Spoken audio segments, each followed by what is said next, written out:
Hi, my name is Nhyira Premium. Maybe you know me through my online lectures, or probably you are new here.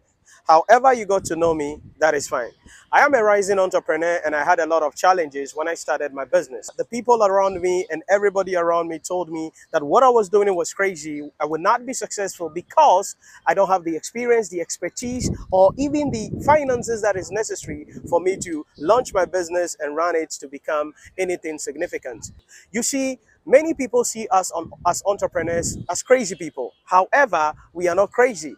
The reason is that we are different people. We see things differently, we hear things differently. What we see, people don't see. What we hear, people don't hear. The aspirations we have, people don't have it. The kind of things that we envision, people cannot envision. That is why we are different. That is why we are the people who are called to do things differently. You see, we don't live our lives like everybody else. We don't follow the traditional path.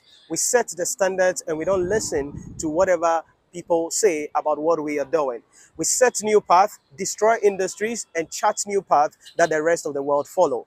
Do you have the capacity, the tenacity, and the discipline required to be an entrepreneur? If you do, click on the link below this video and register for our seminar coming in August. And myself with my mentor, let's provide you with assistance that you need, the mentorship that you require, the blueprint that you need. But most importantly, I will be providing you with some funding as an equity partner in your firm so we can assist you so you build your business. Remember, I believe in you. I know if you have the plan, if you have the strategy, if you have the right support, if you have the right environment and you have the right mentorship, you can build something significant. So if you have what it takes, if you think you have the right qualifications, if you think that you can build something significant today or for your generation, then register for this seminar. Join us, pitch myself and my team on your business, and let's invest in your business and make you successful.